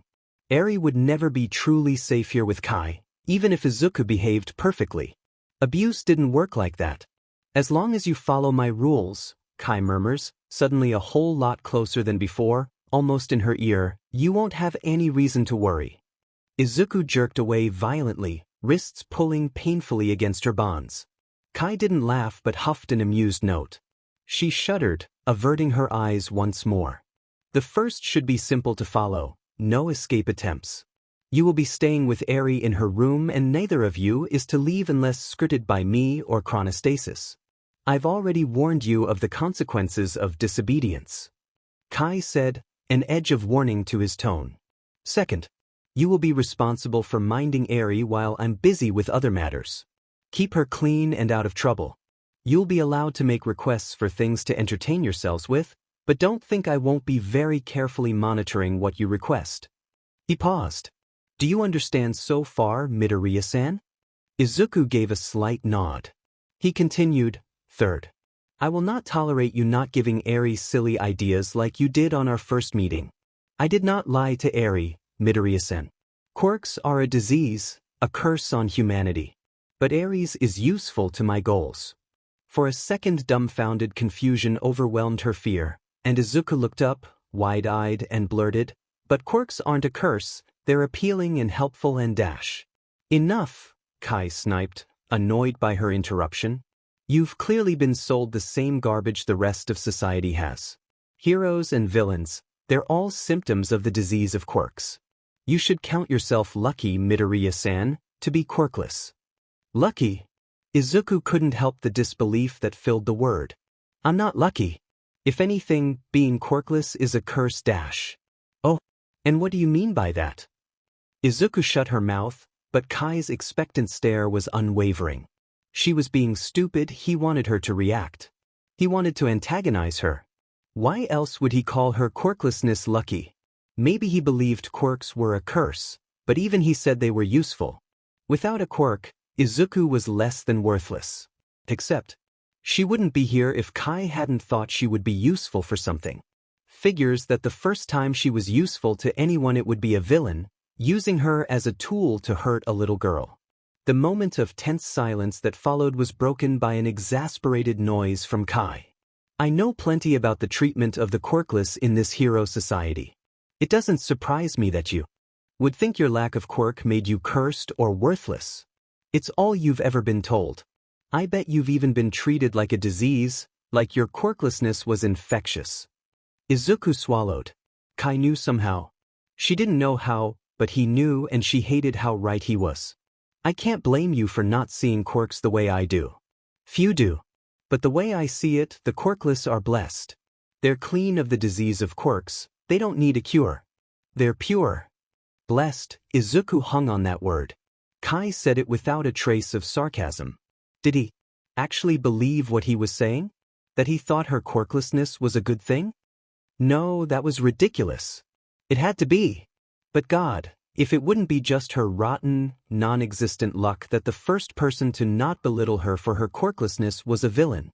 I've gotten off track, but no matter. That's all I have to say for now. Goodbye, Midoriya-san. Kai said, turning and strolling toward the door with a lazy wave. Unexpectedly, however, he paused midway. He glanced casually over his shoulder at her. Actually, there's one last thing. You told Eri her quirk couldn't hurt you. You don't understand what it is, do you? Or how dangerous it is? What? Thought not. He chuckled lowly. Someone will come by in a few minutes to prepare you for Eri. Kai was through the doorway before Izuku could respond, the door shutting smoothly behind him, submerging her in darkness once more. Dangerous? She'd only met Eri 5 days ago, maybe longer, since she had no idea how long she'd been asleep, but in that time, Izuku's memory of her conversation with Eri had grown fuzzy. She remembered most of the important parts, but struggled to remember the specifics of what Eri said about her quirk. It had something to do with taking quirks. But Izuku was quirkless. There had to be a reason Kai would think that Eri's quirk was more dangerous than Eri told her. What is Eri's quirk? Izuku didn't have long to contemplate it. The door opened. Entering the room was a tall man in a long white raincoat. He wore a plague mask similar to Kai's, but it was simpler, black, and had a pair of eerie little glasses perched atop it. The mask completely obscured his features, so Izuku was tentative to call the person a man, but his hands seemed more masculine than feminine. He was silent and impassive as he loosened the straps around her ankles and wrists. Impersonal. While Izuku hadn't planned on running for several reasons, the firm hand gripping her shoulder made it clear he was warning her not to even think about it.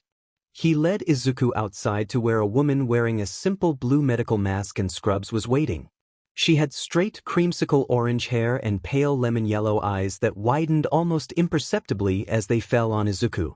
They lingered on the teen for a moment, just long enough for Izuku to catch a flash of pity, before her gaze turned to the hooded man. Is she? The hooded person nodded and the woman fell silent, eyebrows slightly furrowed, her eyes looking duller, tired. Izuku guessed she was frowning, maybe grimacing? Under her mask. The hooded man led the way through the winding halls, while Izuku attempted and failed to memorize what turns they took, before reaching another door. She couldn't help but note how unassuming the door was, but she was cautious to not assume what lay beyond it would be so innocent. The hooded man opened the door and inside.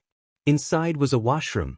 Izuku might have laughed had she not been between two strangers, one of whom looked like they very much did not want to be there, and the other keeping a strong grip on her shoulder. The hooded man did not go in, but released Izuku's shoulder, passing her off the woman. Said woman promptly took the lead, shepherding Izuku inside with slender hands. The door closed behind them, and a tension Izuku hadn't noticed before flooded from the woman's body. She removed her mask, revealing a soft smile and a thin scar on her chin. She gave a little bow, introducing herself. Hello, my name is Aki Jun, but please call me Jun. May I know your name? Izuku blinked, nerves creeping up. Midoriya Izuku, Aki-san, I mean, Jae-jun-san. It's very nice to meet you, Midoriya-chan, Jun said pleasantly, then grimaced a second later, though I wish it were under better circumstances. Izuku stared. I'm sorry, but we should probably start, HM? Have you been sick in the past year? No? Why? Jun smiled patiently, though her weariness slipped into her voice. Just a checkup. Overhaul doesn't want you to get Eri-chan sick. Do you take any medication? No. That's fortunate. Now, if you wouldn't mind, I'm going to check your hair for lice, okay? As she said this, she pulled on a pair of LTX gloves. The snap of the LTX sent a jolt down Izuku's spine, her mind sent back to an empty street and a crying girl and the hand coming down towards her. Midoriya-chan? Are you all right? Izuku shook the memory from her head, then nodded mutely. Jun spun her around and put her hands in Izuku's hair. Izuku's thoughts raced. Being prepared for Eri meant having a checkup? That was the last thing she'd expected from him, but Kai had proven adept at surprising her in the worst of ways. Overhaul. That was Kai, wasn't it? Of course he'd have a villain name. Was Kai his first or last name? His first, most likely. Kai was a really common first name. Overhaul was an interesting name. Or perhaps it was a title. Maybe it had something to do with his quirk? He wore those gloves and took one off when he attacked her, so, touch activated? 5-finger contact, or did it matter? Overhaul means to disassemble something completely, usually machinery. So she was probably right in her initial assumption of Kai's quirk being strong. The power to completely take something apart, if that was what it was. No wonder Eri was terrified. But maybe the name had nothing to do with his quirk at all, something to do with his beliefs. You're a mumbler, Izuku shut her mouth, cheeks flushed in embarrassment. June tittered, removing her gloved hands from Izuku's hair. No worries, we all have our little, for lack of a better word, quirks. Though, speaking of, what is your quirk? June would find out eventually, Izuku supposed, but she still felt nervous as she muttered, I'm quirkless. Is that right? June murmured, seemingly to herself, that's not all that common anymore, is it? Being quirkless. Izuku shook her head shyly. June hummed, stripping off her gloves. Izuku tried not to flinch at the sound. June smiled at Izuku again, though it bordered heavily on becoming a grimace. I'm sorry, but I'm going to have to ask you to undress. I won't watch, but I have to bathe you anyway. I'll try not to look if I can. And there was the unpleasant surprise. The only silver lining was that at least it was June doing this and not Kai. The very thought of Kai doing any of what June had done so far made her tremendously uncomfortable, but if he were to bathe her too? She shivered in disgust. June was a stranger, but at least she behaved like a professional. The physicals Izuku had done had been terribly uncomfortable to begin with, but maybe if she treated this like that, it wouldn't be any weirder? That might work. She could do that. But what followed was still an embarrassing, awkward experience. After some hesitation, Izuku managed to stutter out a thank you, and June gestured Izuku to a shower stall, where Izuku stripped out of her clothes. Once she'd finished, June placed Izuku's clothes outside the stall, came back in and started the water. All the while, Izuku tried to ignore her discomfort and the unease rolling in the pit of her stomach. Pretending that it was just part of a standard physical wasn't working. No one was just washed by their doctor. And physicals didn't hurt like this did either. Izuku could tell June was trying to be gentle, but her scrubbing hurt. June had scrubbed at Izuku's skin with a coarse brush and unscented soap until it felt raw, pulling on her limbs and turning her to catch every inch of skin. She worked shampoo through her hair, fingernails occasionally scratching Izuku's scalp, then finally rinsed her off with almost too hot water. She was glad when June finally finished and left the stall to retrieve a towel and her clothing, because, for a blessed few seconds, she was alone. And alone, Izuku could no longer contain her emotions.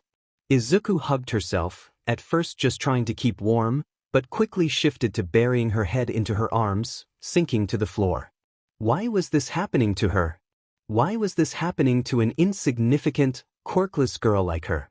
Tears fell hot against her chest and she shuddered with every breath. A warm towel fell around her shoulders, and Izuku found herself being pulled into a tight one-armed hug by June, while the woman whispered soft words of comfort. Promises that everything would be all right. Izuku desperately wanted to believe it, but it was a lie. A pretty lie, certainly a comforting lie, but a lie all the same. They stayed that way for a few minutes before June released her and offered the shivering teen a hand up. Aside from her undergarments, Izuku wasn't allowed to change back into her clothing. Rather, she was presented with a long, tan dress like Eri's. It was slightly too big on her, and the material was thin, leaving Izuku chilled. It didn't help that her hair was still damp despite her efforts to towel it dry. June had replaced her mask before knocking twice on the door. Izuku's clothing was folded under her arm, her hand resting lightly on Izuku's back. The door opened, and they stepped out, the hooded man's hand resuming its position on her shoulder. It wasn't only the hooded man with them in the hall, however. Kai, along with a tiny black puppet with a white plague mask, stood facing the hooded man. Izuku flinched under Kai's gaze, as did June, who immediately stepped back and bowed deeply to the man. Overhaul-sama. Aki-san. I trust Midoriya-san didn't give you any trouble? Still bowed, June spoke meekly. None at all. Good. That will be all for now, Aki-san. You are excused. June rose from her bow, turned, and scurried off down the hall. Izuku watched her until she disappeared around a corner, wishing she could have fled with her, before hesitantly drifting her focus back to Kai and the puppet. Midoriya-san. Let me introduce you to my associates, Mimic Dash. Kai gestured to the puppet, then to the man holding her shoulder, and Chronist Eyes. There was a pause as neither associate said a word. Izuku bit her inner lip. Was he expecting her to say something? Are you not going to say hello, Midoriya-san? Kai teased. Izuku clenched her fists, but shook her head and kept quiet. Kai looked neither pleased nor angered. That's fine, there's no need anyway. Let's go. Mimic. He turned and began strolling back the way Izuku had come from, the puppet, Mimic, and the hooded man Chronist Eyes following closely behind. Kai made some idle talk with Chronist Eyes along the way, at which point Izuku found that she recognized Chronist Eyes' voice as belonging to the gentlemanly friend who had kidnapped her. Mimic chimed in once or twice, but Izuku did not recognize his voice. How Kai had any idea where he was headed, with nearly identical walls and winding hallways, Izuku had no clue. But Izuku resolved herself to attempting to memorize the turns they took, taking special note of little things like distinctive cracks in the walls or stains on the floor. Fortunately, the walk was shorter than the one from the chair room to the washroom, so she was able to retain most of the turns. Hopefully, she could find a way to copy them down without Kai finding out. Stopping just a few feet before another door, Kai turned to look down at Izuku, and with a falsely cheerful voice, said, "We're going to surprise Eri. Doesn't that sound nice, Midoriya-san?" Izuku nodded half-heartedly, hoping that was the response he wanted. That had to be Eri's room. Eri was in there, scared and alone, and Izuku needed to see her. "Chrono, bring her here." Chrono doesn't hesitate to walk her to Kai and release his hold on her. Izuku tensed, fists and teeth clenching, as Kai's gloved hand came to rest lightly on her shoulder instead. Kai opened the door, only enough for him to be visible. There was faint shuffling, tiny footsteps padding against cement. "Eri," Kai said, in a mockery of a croon, opening the door wider. "I have a surprise for you." Eri, with her wide red eyes and tiny off-centered nub of a horn nestled in tangled white hair, immediately froze at the sight of Izuku, her mouth parting slightly. She clutched her dress with tiny hands, then softly, shyly asked, "Aizu-chan? You're here?" Izuku's lips wobbled, the urge to run to the little girl only hindered by Kai's presence at her side. A shaky breath preceded her words, "Yes. Yes, I am here, Eri-chan." Eri looked to Kai, eyes even wider, tears gathering and mouth trembling. "Afraid. You promised." "That I did." Kai gazed back, a knowing smirk present in his eyes. "And I will keep it so long as you keep yours." Eri did not look convinced but nodded anyway. Kai pushed Izuku forward, causing her to stumble slightly, but she righted herself just in time for Eri to come crashing into her arms, knocking her off balance once more. Eri buried her head into Izuku's chest, going limp in her arms, faintly repeating "Aizu-chan" as she cried. Izuku held Eri up as best she could, resting her head against Eri's, murmuring in return soft promises of "I am here." "Even if it's the last thing I ever do," Izuku promised herself, momentarily forgetting about Kai, focusing entirely on the little girl in her arms, "I will save Eri. I will save us both." Eri's breathing was soft and steady as she snuggled against Izuku's chest. An hour had passed since they were reunited. Kai left after only a minute, something between annoyance and disinterest coloring his tone as he announced he would return later on. Eri managed to cry herself into exhaustion half an hour in, her tight grip on Izuku the only thing keeping her upright. At that point, Izuku had hoisted the frail little girl up and gently deposited her onto her bed, planning to examine the room Eri slept. Eri refused to sleep, however, until Izuku had curled up right alongside her and promised not to leave.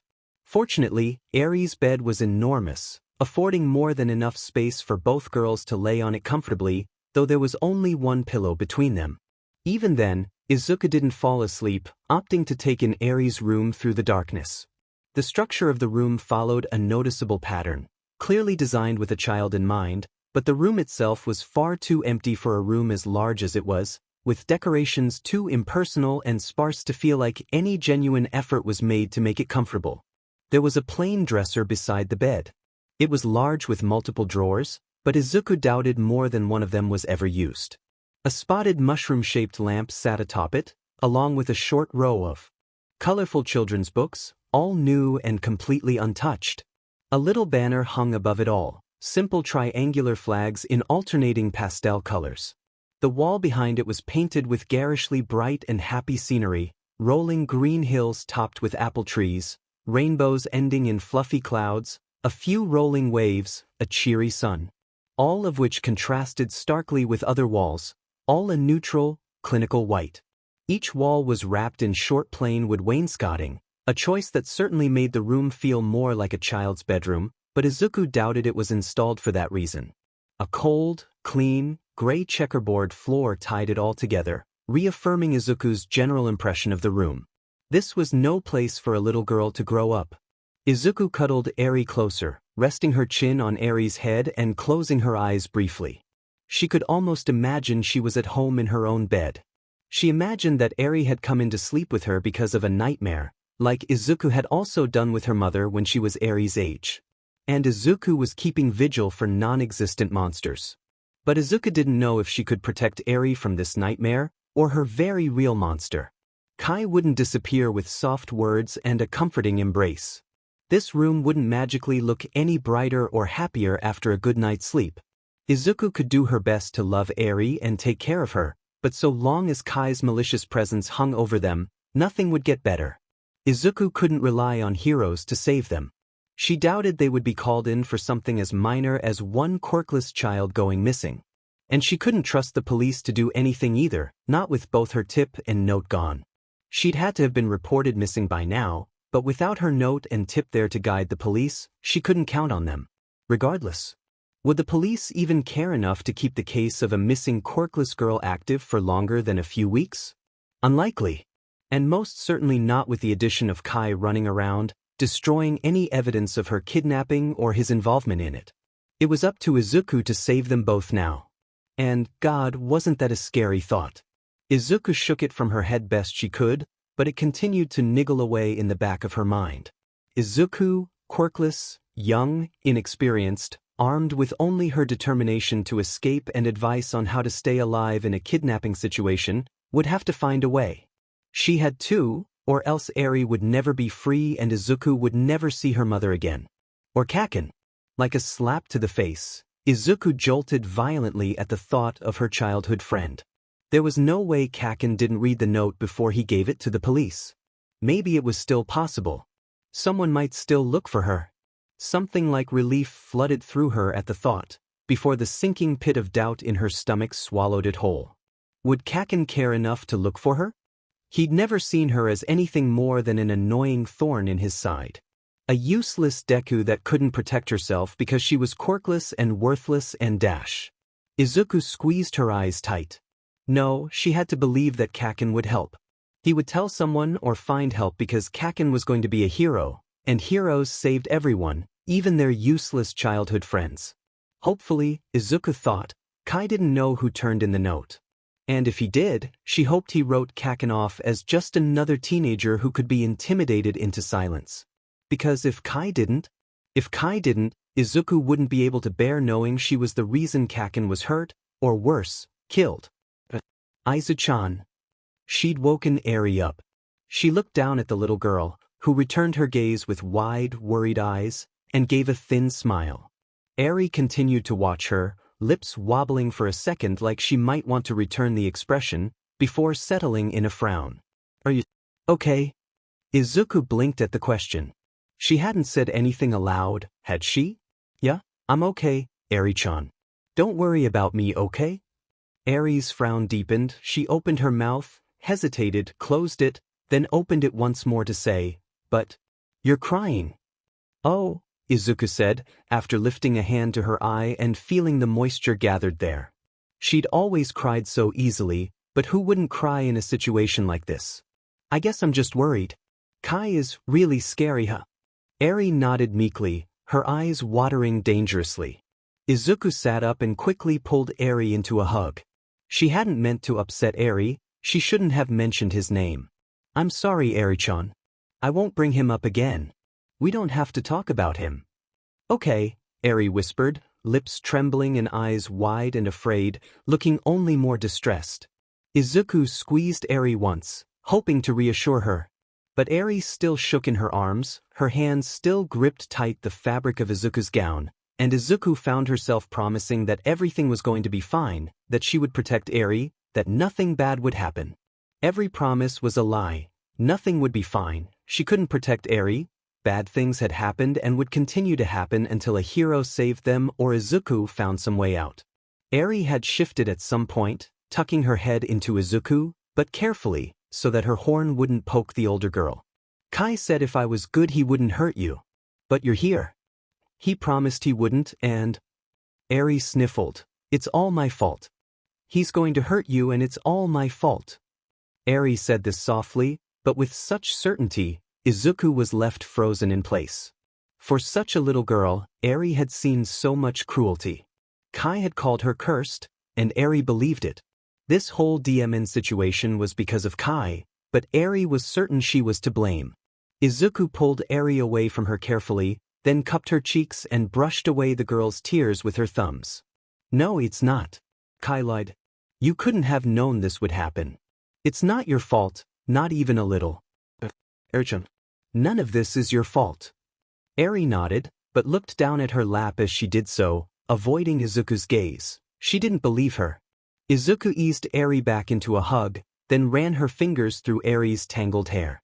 Alright, so, due to reasons I will be putting this FIC on a long hiatus. When I began writing this, I was still relatively new to the fandom and was still feeling out the characters and plot elements. I was also just starting college. This FIC was and will forever be the first multi-chaptered FIC that I honestly thought I'd finish because I have it mostly plotted out. However, due to my own interests shifting, an extreme lack of motivation and inspiration for this FIC, and much less time on my hands, I have decided to go on hiatus. If I ever find inspiration for this FIC again, I will delete this chapter and create another with an update. If I cannot find inspiration for this idea, I will, eventually, post my plot notes so you will at least have an idea of where this story was going and won't be left with such a terrible cliffhanger. If you like my writing and not just the story, please look into my other fics. My series The Char and the Chaff is one I have a lot of ideas for and I'm pretty excited about it. I also have a few other work-in-progress FIC ideas that should be popping up here in the next month or two. Thank you for reading and sorry to do this. A stranger. Meeting Izuku Midoriya, though he hadn't known it at the time, would be a watershed moment in Toshinori's life. It was not every day that a child latched onto his leg as he took off. Only after an answer to a single question, can I be a hero without a quirk? Of course, he'd said no at the time. He had had the fortune of meeting Nana and been worthy enough in her eyes to hold one for all. Otherwise, he never would have become the symbol of peace. It, however, proved to be an ultimately stupid choice on his part, when not 10 minutes later that same child reappeared to save the boy trapped in the sludge villain. She did not succeed, but her efforts had given the boy a chance to breathe and all might the time to SCK up his courage and follow her example. To show the courage and selflessness he espoused. In those frightening seconds, he found the heart in Midoriya that Nana had seen in him, and knew she had the perfect qualities to inherit his quirk. He'd intended to go after the girl immediately after to present his offer, but found himself held up by the clamoring press. It wasn't hard to break from them, but a combination of not seeing which direction she'd run off in and bad timing, he was unable to find her. It was fortunate that she'd given him her surname, which made looking her up far easier than it could have been. He discovered her residence, school, and a few other details, and then had a very sudden realization. He could go seeking out Midoriya, but how would that look? He couldn't possibly show up to her home as All Might too much attention, nor could he go in his true form, not without her parents' suspicion of how a gaunt older man knew their teenage daughter. And it would mean even more people to entrust with his secret, a number that he desperately wanted to keep to 5 or less. In combination with this dilemma was his reason for being in Mustafu in the first place, teaching at UA. It was true that he took the job to search for a successor, and now that he'd found one, being at UA wasn't so monumental of a problem, but planning and preparing took time. Nedzu was determined that he would have some teaching experience, resulting in hours-long lectures on teaching, meandering and so dull it was hard to keep focus. Months flew by before Toshinori finally lighted upon an idea, but by that time, it was far too late. He'd gone out to lunch with his friend, Naomasa, when he'd mentioned her name in passing. Midoriya? You wouldn't happen to know her first name, would you? Toshinori quirked an eyebrow. Yes, Izuka, I believe. Why do you ask? Naomasa looked grim, sighing as he rubbed the bridge of his nose. Midoriya Izuku has been missing for 4 days. Most of the officers on her case think she's a runaway, but it wouldn't make any sense. Her mother said she went out to get groceries. She had her phone on her and some cash, and neither was found. She didn't leave any sort of note for her mother and was only supposed to be out for a half-hour tops, and hell, she told her mom to call the police if she wasn't home in an hour. There's no evidence of any foul play, but the way her mother described her behavior, paranoid and cautious to the extreme, really rubs me the wrong way. You think she might have gotten into trouble with someone? Toshinori probed. Yes. I hope it's just a coincidence that someone who knows your secret was targeted. Because the alternative, Naomasa and Toshinori shared a meaningful look. All for one being alive, or worse, alive and watching All Might so closely was very bad news. Toshinori only hoped that wasn't the case.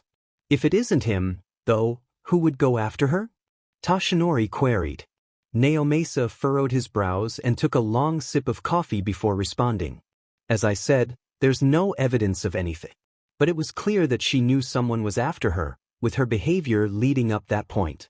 I can't be sure why she wouldn't warn her mother of someone else about what she was mixed up in.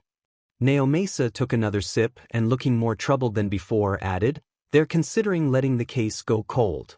Toshinori gaped. But it's only been a week? Yes, he nodded. They said it since there's so little evidence, but I think it's more to do with her being quirkless. No one ever comes forth with evidence in those cases, and I hate to say it, but most people don't care when a quirkless person goes missing. Sounds suspicious to me, Naomasa. So little evidence? And Midoriya, she was smart, that I could tell even from only knowing her for a little while. Why wouldn't she have left a note if she knew her kidnapper? I agree. I think there might be something going on with this case, something a lot bigger than we realize. They both agreed to keep meeting to discuss the case, even if the case went cold. They made little headway, until one day, when Naomasa had gotten caught up with work and Toshinori came by the precinct for lunch instead of meeting elsewhere. He had arrived and was in the waiting room when suddenly a yelling match erupted at the front desk. What the F, do you mean, what note? The note I gave to that police chick. Exploded a young boy, one fairly familiar to Toshinori, though he couldn't place why. I'm sorry, whimpered the officer behind the counter. I don't know what you're talking about, Sir Dash. The F you don't. Def Dash, Izuka Midoriya, been missing since Saturday? She gave me a note and I gave it to the one chick, but apparently the case is going cold because of a lack of evidence? That's bullshit. It literally had the name of the guy who kidnapped her on it. F dash. Having heard more than enough, Toshinori stood and made his way over to the angry blonde, tapping on his shoulder politely. They do want Skeletor? A little taken aback by the dated reference, Toshinori blinked, then said, Were you a friend of Midoriya's? The boy narrowed his eyes. Yeah, so? Why do you want to know? You mentioned a note? And you read it?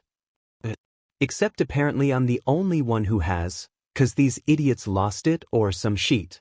Would you follow me then, young, pardon me, I don't know your name. Bakugu Katsuki. Young Bakugu then. Please follow me.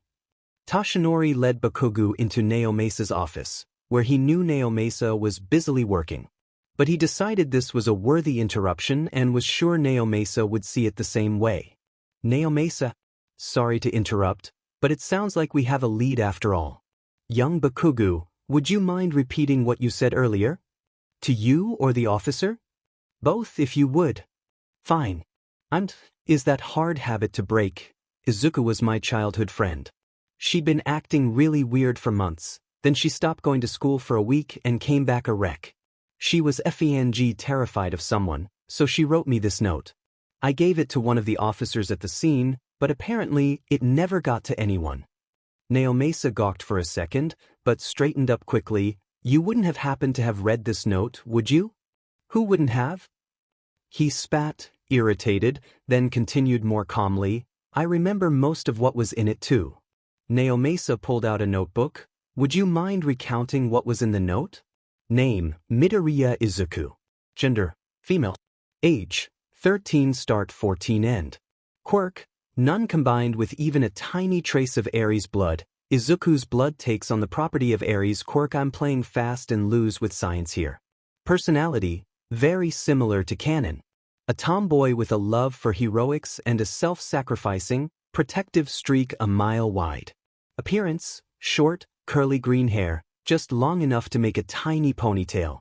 Emerald green eyes. Light freckling. Medium build, small chest. Often wears shorts instead of skirts. T-shirts and red high-top sneakers. Wears a similar dress to Eri under Kai's care. Doesn't wear makeup. Minor OC. Gender, female. Age 30-ish. Quirk, able to sterilize injuries and heal very minor wounds, at the expense of the energy/stamina around her. If she used her ability, she must take energy from her patient, herself, or another living thing nearby. Personality, very SBMSSV, but kind and a bit quirky. HM? She's some thug's wife, and acts as an unofficial nurse for the shy Hisakai. She is not Yakuza, because women cannot be, even in the quirked era. She has no children because she physically can't have any, so she tries to take care of Izuku the best she can. She knows about Eri, but only sees her for female issues, like Izuku. She's called in more now because of Izuku's presence. Appearance, thin willowy. Creamsicle orange straight shoulder-length hair. Pale, lemon yellow eyes. Extremely pale, like she hasn't seen the sun in years, a scar on her chin from being hit with a ring as a little girl. Primarily dresses in a standard nurse garb and disposable face mask. Old summary, Midoriya Izuku has given up on her dream of becoming a hero. Now, she'll settle for surviving long enough to protect her new little sister, Eri, until she can save them both from overhaul. Plot? What plot? Izuku's dream is crushed by All Might, and she thinks about jumping, but he never manages to re-find her after saving Bakugo. Izuku's failed attempt to save Kaken is broadcast and Izuku faces serious bullying from everyone. Izuku finally tells her mom. Izuku encounters Eri and Overhaul on a shopping trip with her mom. She's without her phone, so she's unable to help Eri, but Overhaul manages to hear their conversation where Izuku gives her name and admits to being quirkless. He manages to vaguely threaten both, so Eri goes back to him and Izuku is left too scared to tell her mom and knows the police wouldn't believe her either. He promises that they will be seeing her again soon. Kai reflects on how he could use Izuku to control Eri better, even if she did begin to unravel part of his manipulation over Eri.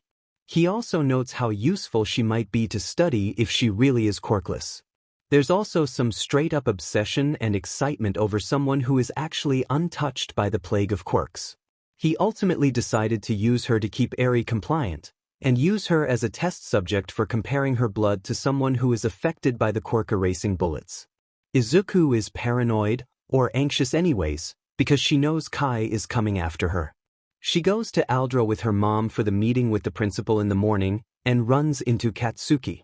He confronts her about being missing, and Izuku mentions that she's leaving the school, and Katsuki gets pretty grumpy about it. He also can tell something else is going on because he knows her well enough to recognize she is never so paranoid as she's acting, and Izuku lets slip that she might be in danger. She writes a note for Katsuki and makes him promise not to destroy it, and to open it if something happens to her. Katsuki takes it as he's concerned about her behavior. Inko has a meeting with the principal. It goes well for her laughing face. And Izuku goes home. Some shy Hisaki guys Sakaki and Chrono nab Izuku while she's getting groceries a few days later, before Katsuki reads the note. He does get to Inko's, however, after his mom tells him Izuku is missing, just in time to see her talking to the police. He immediately opens the letter, reads it, and freaks out and gives it to the police.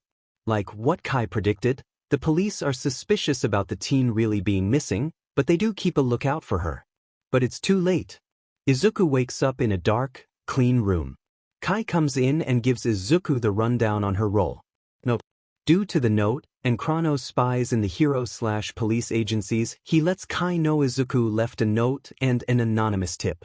Kai is displeased, but impressed by her planning she is to be Eri's new caretaker, entailing that she will keep Eri entertained and be a good older sister for Eri. He mentions his plans to use Izuku to keep Eri compliant, threatening to harm Izuku so Eri stays put. He also figures that Eri will be less likely to leave Izuku behind, and Izuku, being quirkless, will have a hard time escaping herself, and especially a hard time trying to escape with Eri. After that mess, Izuku is taken to bathe and given similar clothing to Eri, a plain tan dress. We meet Aki Jun, an OC who will later be integral in Eri's escape. Eri and Izuku finally see each other again, and Eri is ecstatic, but also terrified for Izuku. Eri breaks down. Kai leaves. Izuku and Eri cry together for a while, before going to rest on Eri's bed. Izuku takes in Eri's room and considers her situation further. She's given up on outside help, conveniently forgetting that Katsuki would have read her note and wouldn't rest trying to save her. She ends up breaking down again, which wakes up Eri. Eri doesn't know what to do to help, but she tries to help in her own way. Katsuki discovers his note has gone missing and suspects this Kai person to be responsible. All Might has finally managed to find Midoriya through Tsukachi, though he is too late. He and Katsuki cross paths, and Katsuki shares what he remembers of her letter with Tsukachi and Im. Next morning, they're both woken up and given food, and Izuku manages to get Eri to talk about herself a bit. The day includes Kai returning for a blood draw while Eri is with her, and Eri also has her blood drawn. This is extremely stressful for both. They go back to the room and the monotony is awful, so Izuku introduces the idea of braids, and manages to find a brush and some ribbon to do Eri's hair with. Izuku contemplates Eri's quirk. Kai discovers a unique quality to Izuku's blood, which makes Eri's blood, even when heavily diluted by Izuku's, retain the same properties. This means that Eri is no longer the only asset he cannot afford to lose, and means bullet production has become a much faster process. Eri may be a curse, but Izuku is a blessing. Eri does something to anger Kai. Izuku experiences Kai's wrath for the first time and his quirk. Izuku reacts badly, and Eri is traumatized. Izuku tries to calm Eri, but being distraught herself, it doesn't go well. Short time skip. Katsuki is going to UA, thinking about his Izuku, who has been missing for about 6-ish months at this point, with the only clues to her kidnapping being the name Kai appearance, a general area, and white-haired girl named Eri. He's still guilty about her kidnapping, so it becomes his reason for becoming a hero. To save Deku.